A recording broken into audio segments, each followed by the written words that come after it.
What do a fly, a sniff, and a red sweater have in common? The power to distract us from a doozy of a debate.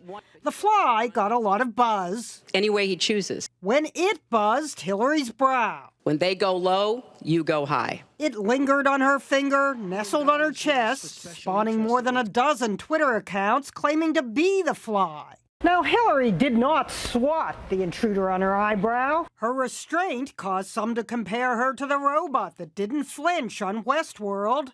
But the fly made only a brief cameo. The sniffs were non-stop pests.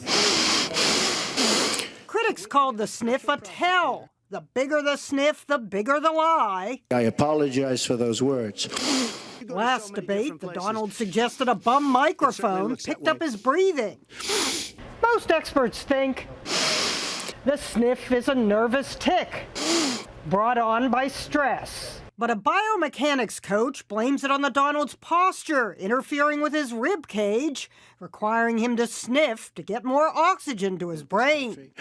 This undecided voter's sweater was nothing to sniff at. To meet our energy needs. Somehow smitten with Ken Bone's mustache and his red sweater, Twitter lit up. Not all heroes wear capes, some wear snazzy red sweaters. Izod tried to cash in, promoting the sweater, selling for $48.99 at Kohl's.